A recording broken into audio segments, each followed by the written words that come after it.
Halo Mas. Datang. Mas, Monggo Mas. Oke. Enggak mas. Oke. Oke. Iya. Mau lanjut Mas? Sini lah. Gaskan. Kan lapar gak? Lapar banget. Indomie. Alamak. Lu tahu nggak runtuhnya monarki absolut revolusi Prancis? Apa tuh? Revolusi Prancis terjadi pada akhir abad ke-18. Prancis dipimpin saat itu oleh raja yang terkenal, Raja Louis ke-16, dengan sistem monarki absolut di mana kekuasaan sepenuhnya di tangan raja. Kenapa kok di tangan raja? Musyawarah Prancis terbagi menjadi dua atau tiga golongan atau estet. Golongan pertama adalah golongan kaum bangsawan. Golongan kedua adalah kaum rohaniwan. Kok rohaniwan? Saya juga nggak tahu. Kaum ketiga adalah rakyat biasa atau rakyat golongan orang miskin. Golongan pertama dan kedua memiliki banyak hak istimewa, sementara golongan ketiga menanggung pajak dan beratnya hidup saat itu.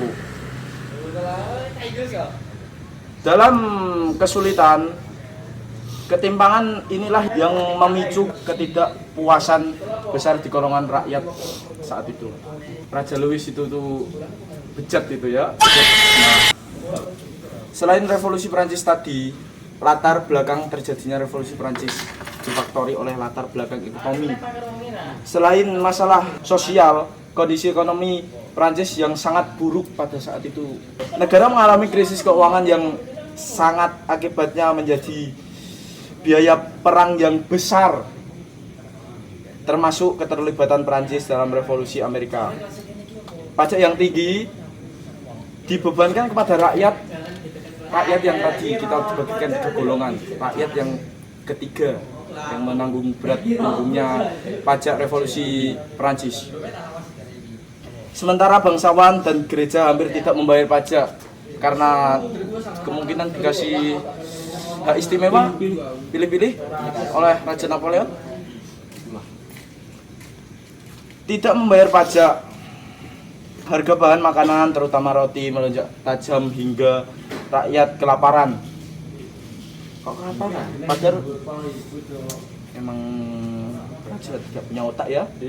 Keadaan ini membuat kemarahan rakyat semakin memuncak dan kepercayaan terhadap pemerintah kerajaan semakin turun atau runtuh. Kalau kalian tahu yang lain, bolehlah cerita sambil kita sharing-sharing. Boleh. Berhubungan ini pada bahas revolusi Prancis. Emang apa? Aku juga tahu ini. Awal jalannya revolusi. Ceritain dong. Revolusi ini dimulai pada tahun 1789 ketika Raja Louis XVI memanggil Dewa Umum, Estates sampai Jenderal untuk membahas krisis keuangan. Namun, pertemuan ini justru memperlibatkan perlawanan dan ketidakadilan sistem politik. Jadinya golongan ketiga itu kemudian membentuk Majelis Nasional dan bertekad untuk menyusun konstitusi. Puncaknya terjadi pada penyerbuan penjara Basil pada tanggal 14 Juli 1789 yang menjadi simbol perlawanan rakyat terhadap kekuasaan absolut raja pada masa itu. Ada selanjutnya ada juga ide dan gagasan revolusi. Boleh dong lanjutannya? Oke, jadi revolusi Prancis juga dipengaruhi oleh pemikiran pencerahan. Tokoh-tokoh seperti Montesquieu, Voltaire, dan Jean-Jacques Rousseau menyebarkan gagasan tentang kebebasan, persamaan hak, dan kedaulatan rakyat. Rousseau berpendapat bahwa kekuasaan tertinggi dari tangan rakyat ya, bukan raja. Ide-ide ini menyadarkan masyarakat bahwa sistem monarki absolut tidak adil dan harus diubah.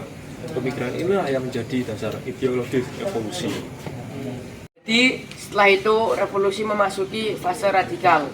Kekuasaan raja semakin melemah hingga akhirnya Raja Louis dan Ratu Marie dihukum mati dengan guillotine.